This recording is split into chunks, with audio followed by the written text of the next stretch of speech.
নোহোৱা কেইটামান অকণমান ইউনিক কাম আমাৰ ইয়াত হ'ব লাগে। কেইটামান বেলেগত অন্যান্য গতানুগতিক কামবিলাক হৈয়ে থাকে। আমি আলি পদূলি বনোৱা, মানুহক কাৰোবাক সহায় কৰা, এনেকুৱা অন্যান্য কামবিলাক সমগ্ৰ অসমতে চলিয়ে আছে। নাহৰকটীয়াত কেইটামান এনেকুৱা ইউনিক কাম আমি কৰিব পাৰোঁ নেকি, যিকেইটা কাম বাহিৰত নাই? যেনেকৈ আপোনালোকে বহুত দেৰিকৈ আমাৰ নাহৰকটীয়াত ডেভেলপ হৈছে, সেইটো কথাও স্বীকাৰ কৰিব লাগিব। যেনেকৈ আপোনালোকে নগাঁৱৰ ফালৰ পৰা, নগাঁওখনত এতিয়া নাহৰকটীয়া নগৰখনতকৈ নগাঁও সেই আমাৰ পথাৰখন আটাইতকৈ ধুনীয়া হৈ পৰিব। আৰু নাহৰকটীয়াত আপোনালোকে যেতিয়া চাচনিৰ পৰা নাহৰকটীয়া, দুলীয়াজানৰ পৰা নাহৰকটীয়া, নগাঁও তিনিআলিত আপোনালোকে ভৰি দিয়ে, এইফালে যেতিয়া সন্ধিয়াৰ সময়ত আহি থাকে, তেতিয়া আপুনি নাহৰকটীয়াতে আছেনে ক'তে আছে আপুনি ক'ব নোৱাৰে। দেখিলে ইমান আনন্দ লাগে, ভাল লাগে। সেইবোৰতো সঁচা কথা, ইয়াত লোক ঢাক কৰা কোনো কথা নাই। গতিকে সেইকাৰণে মই বিধায়ক মহোদয়ক কৈ আছোঁ, এতিয়া নাহৰকটীয়াত অলিম্পিয়ান ফুটবলাৰ তচেন বৰা ডাঙৰীয়াৰ সোঁৱৰণত যিখন ইনভাইটেশ্যন ফুটবল তাত খেলোৱা হৈছে, মই এতিয়া বিধায়ক মহোদয়ক কৈছোঁ, এইখনৰ দৰে ফুটবল খেল আমাৰ এই সমগ্ৰ অঞ্চলত ক'তো হোৱা নাই। শ মানুহে, হাজাৰ হাজাৰ মানুহে স্বতঃস্ফূৰ্তভাৱে মানুহ আহি অংশগ্ৰহণ কৰিছে, কোনেও কাকো মতা নাই। সেইফালে নগাঁও তিনিআলিলৈকে, এইফালে মৰাণ তিনিআলি পাৰ হৈ আহি এইফালে একেবাৰে এইটো মূৰলৈকে দুইটা ছাইডত গাড়ী, মটৰচাইকেল, মানুহ, তো আমাৰ এটা পৰিৱেশ এটা নিৰ্মাণ হৈছে নাই।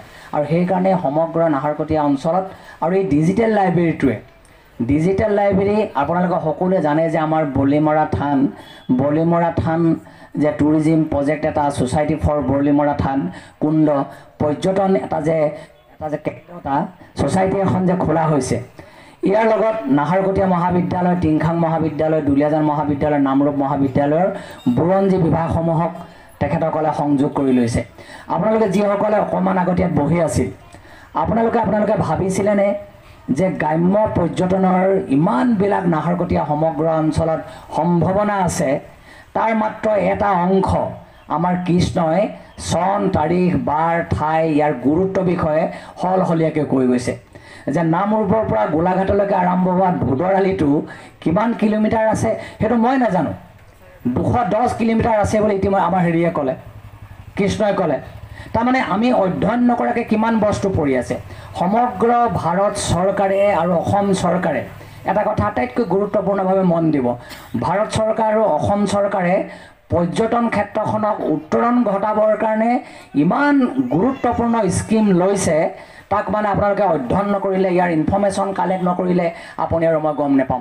আৰু ডিজিটেল লাইব্ৰেৰীটোৱে সমগ্ৰ পৃথিৱীখনৰ মূল্যৱান গ্ৰন্থসমূহ আমাৰ স্থানীয় মান বৈশিষ্ট্য ৰক্ষা কৰি সংস্কৃতিক দাঙি ধৰা, অৰ্থনৈতিক দাঙি ধৰা, ৰাজনীতিক দাঙি ধৰা, আমাৰ বিভিন্ন ক্ষেত্ৰবিলাকৰ ইনফৰ্মেশ্যনবিলাক ডিজিটেল লাইব্ৰেৰীটো থাকিবই, কিন্তু সমগ্ৰ পৃথিৱীৰ কথা ডিজিটেল লাইব্ৰেৰীত থাকিব। তাক সমগ্ৰ গুৰুত্বপূৰ্ণ গ্ৰন্থসমূহ ডিজিটেল লাইব্ৰেৰীত তাৰ বিশেষ এপছৰ জৰিয়তে ইয়াক অন্তৰ্ভুক্ত কৰা হ'ব। আৰু গুৰুত্বপূৰ্ণ কাম পৰি আছে। সেইদিনাখন আমি কৈছিলোঁ যে এক্সপাৰ্টবিলাকৰ এতিয়া প্ৰয়োজন আছে, যে কেনেকুৱা এক্সপাৰ্টিটিৰ জৰিয়তে আমি কেন্দ্ৰ এটা, কাৰ্যালয় এটা নিৰ্মাণ কৰি ডিজিটেল লাইব্ৰেৰী কাম তথ্যভিত্তিকভাৱে আমি অন্তৰ্ভুক্ত কৰাৰ কাৰণে আমি প্ৰক্ৰিয়া আৰম্ভ কৰিম। এই কথাখিনিৰ কাৰণে এটা খৰচ আছে, ইয়াৰ অৰ্থনৈতিক বুনিয়াদ এটা নিৰ্মাণ হ'ব লাগিব। কাৰ্যালয় মাটি টুকুৰা আমাৰ বিধায়ক মহোদয়ে ৰাজস্ব বিষয়াক নিৰ্দেশ দি কাৰ্যালয় মাটি টুকুৰা কৰি দিছে। ইয়াত লাগিবলগীয়া ডিজিটেল লাইব্ৰেৰীৰ কাঠামোটো নিৰ্মাণ কৰাৰ কাৰণে আমাৰ বিধায়ক মহোদয়ে বিশেষ পদক্ষেপ গ্ৰহণ কৰিব লাগিব। কাৰণ মানে ডিজিটেল লাইব্ৰেৰী এটাত বিভিন্ন ধৰণৰ কম্পিউটাৰ, এপছ, অন্যান্য যিখিনি বস্তু আমি কিনিব লাগিব, তাৰ কাৰণে এটা পৰিৱেশ নিৰ্মাণ কৰাৰ প্ৰয়োজন হ'ব, আৰু এটা গুৰুত্বপূৰ্ণ বিষয়। আৰু তাৰ পিছতো আমাৰ কৃষ্ণই কৈছে যে 1 লাখ কিতাপ আমি সংগ্ৰহ কৰা এটা গুৰুত্বপূৰ্ণ দায়িত্ব আমি গ্ৰহণ কৰিম।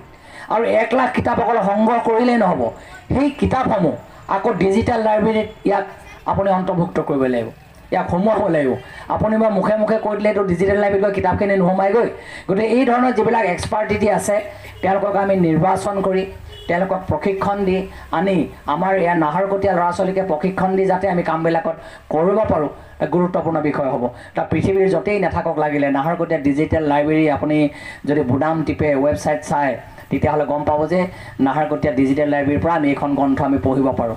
কিছুমান গ্ৰন্থ আপলোড কৰা ছিষ্টেম থাকিব, কোনোবাই ফিজ দিব, সেই পাঠবিলাক আপলোড কৰি ল'ব, এনেকৈ বিভিন্ন এটা প্ৰক্ৰিয়া আৰম্ভ হ'ব। এটা গুৰুত্বপূৰ্ণ এইটো বিষয়। আৰু সেইকাৰণে ভাবোঁ যে নাহৰকটীয়াত আৰম্ভ হোৱা ডিজিটেল লাইব্ৰেৰী কাৰ্যালয়টোৱে আজি আমাক পৰশমণি ইমান ডেকা বয়সতে পৰশমণি আমাৰ ভাতৃ আমাৰ মাজৰ পৰা নাইকিয়া হৈ গৈছে আৰু পৰশমণি সোঁৱৰণি এটা তোৰণখনে আৰু মাটিডোখৰে বিধায়ক মহোদয় আগবঢ়োৱা পৰামৰ্শই এটা নতুন শক্তি নতুন চেতনা নতুন যাত্ৰা এটা ইয়াৰ পৰা আৰম্ভ কৰিব মই বাকী যিখিনি কথা আছে চাহবেগতে বিধায়ক মহোদয়ে গোটেইখিনি কথা ক'ব মই উদ্যোক্তাসকললৈ আমাৰ পৰমেশ্বৰ নলবৰীয়া আছে বা অন্যান্যসকল আছে অকল দুই এক নহয় দেই অন্যান্যসকল আছে আপোনালোক আছে আমাৰ কৃষ্ণই কিন্তু সাংঘাতিক ধৰণে বুৰঞ্জী অধ্যয়ন কৰিবৰ কাৰণে আগবাঢ়িছে অনবৰতে নাহৰকটীয়া কলেজৰ লাইব্ৰেৰীত অনবৰতে নামৰূপ কলেজৰ লাইব্ৰেৰীত অনবৰতে দুলীয়াজান কলেজৰ লাইব্ৰেৰীত টিংখং কলেজৰ নামৰূপ কলেজৰ লাইব্ৰেৰীত আমাৰ কৃষ্ণ বহি থাকে বুৰঞ্জী বিভাগৰ শিক্ষকসকলৰ লগত আলোচনা কৰি আমাৰ কিমাননো এনেকুৱা টুৰিজিম প্লেচ আছে কিমাননো আমাৰ এলিমেণ্ট আছে কিমাননো পৰ্যটনৰ সম্ভাৱনা আছে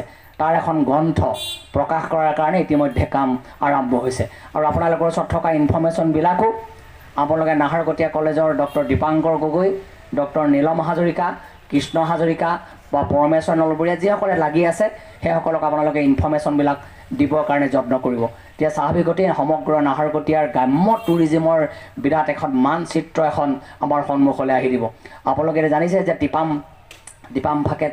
টিপামত য'ত প্ৰথম আহি চাউলং চুকাফাই খোজ দিছিল বুলি কোৱা হয় তাক পৰ্যটনৰ বিশ্বমানৰ ক্ষেত্ৰ হিচাপে নিৰ্মাণ কৰিবৰ কাৰণে বিধায়ক মহোদয়ে গুৰুত্বপূৰ্ণ ভূমিকা পালন কৰিছে তাৰলৈ গ'লে তাৰ দৃশ্যটো তাৰ পথ নিৰ্মাণ হৈছে তাৰপিছতে বিৰাট সাংঘাতিক ধৰণৰ আপোনালোকে যদি এতিয়া ফটো তাত টুৰিজিম গোটেই প্ৰজেক্টটোনো কেনেকুৱা হ'ব তাৰ ইতিমধ্যে আমাৰ ফ্লেক্স বা অন্যান্য আপোনালোকে ফেচবুক হোৱাটছআপ এইবিলাকত আপোনালোকে তাৰ গোটেই ডিজাইনটো আপোনালোকে দেখিব দেখি চাবৰ কাৰণে যত্ন কৰিব একদম সাংঘাতিক ধুনীয়া এটা ডিজাইন আমাৰ বিধায়ক মহোদয়ৰ নেতৃত্বত ইতিমধ্যে তৈয়াৰ হৈছে আৰু সেইটো যদি এটা বিৰাট টুৰিজিম ক্ষেত্ৰ এটা নিৰ্মাণ ভৱিষ্যতৰ দিনত সম্পূৰ্ণ হৈ যায় তেতিয়া নাহৰকটীয়া সমষ্টি বা সমগ্ৰ অঞ্চলটোত নাহৰকটীয়া সমষ্টিয়ে টুৰিজিমৰ নতুন এটা যাত্ৰা ইয়াৰ পৰা প্ৰেৰণা যোগাব পাৰিব বাৰ্তা দিব পাৰিব মই বিশেষ নকওঁ আপোনালোক সকলোলৈকে গভীৰ শুভেচ্ছা কৃতজ্ঞতা জ্ঞাপন কৰি মই বিধায়ক মহোদয়ৰ বক্তব্যলৈ অপেক্ষা কৰি মই ক'ব লগা দুআষাৰ সামৰণি মাৰিছোঁ ধন্যবাদ